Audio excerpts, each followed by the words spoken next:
Bonjour à tous, on va s'intéresser aujourd'hui à quelques exercices sur la fonction exponentielle en première spécialité. Donc au niveau des dérivations, il faut se rappeler que la dérivée de la fonction exponentielle c'est égal à elle-même. Il faut se rappeler que si on fait agir une fonction affine avant de faire agir la fonction exponentielle de ce type-là, la dérivée va être de ce type-là. Donc ça, ce sont les deux formules à savoir. On sort le quotient directeur. Donc, exercice type, comment dériver des fonctions exponentielles. Si par exemple j'ai la fonction f de x qui est égale à 2 de x, comment la dériver f' de x, le truc le plus facile, deux fois je le laisse devant, puis je dérive la fonction exponentielle qui est égale à elle-même.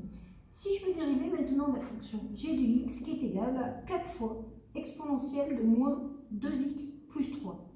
Quand je dérive, je laisse toujours devant le coefficient par lequel c'est multiplié, 4, puis j'utilise la formule lorsque je dois dériver ce genre de fonction, je sors le quotient directeur. Ici, le quotient directeur, c'est moins 2, donc fois moins 2, fois exponentielle moins 2x plus 3. Donc ça va vous donner moins 8 exponentielle moins 2x plus 3. Alors pourquoi c'est intéressant cette fonction exponentielle? C'est qu'on sait aussi que l'image de 0 par la fonction exponentielle est égale à 1, et on sait que l'exponentielle de x est supérieure à 0.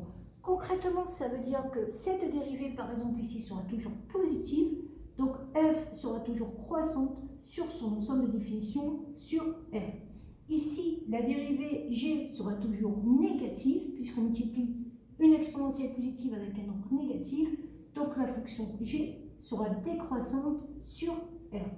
Et cette fonction exponentielle, on peut la combiner avec des produits par exemple.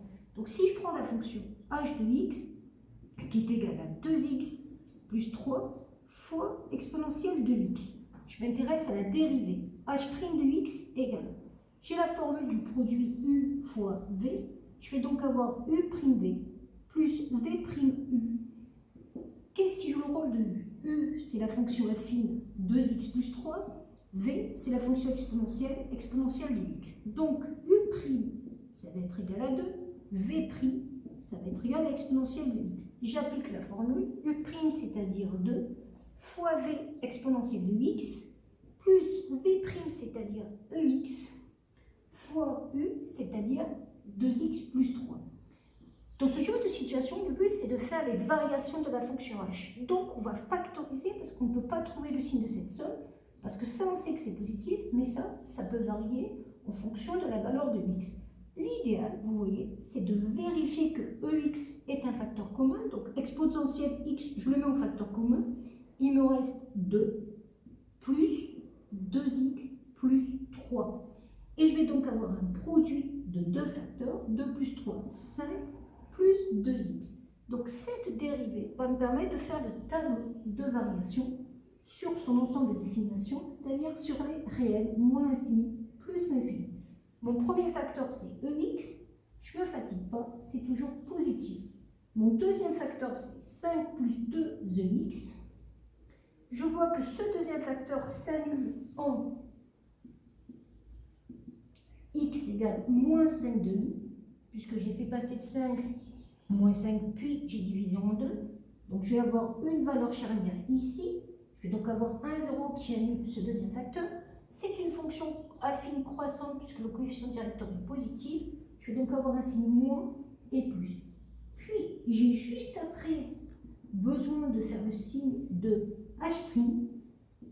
J'ai donc plus par moins, moins, 0, plus par plus, plus, puis les variations de la fonction h décroissant, croissant, et j'aurai donc un minimum qui sera h de moins 5 demi et qui sera atteint en x égale moins 5 demi. Voilà pour quelques petites dérivées et tableaux de variation correspondant à la fonction exponentielle en première.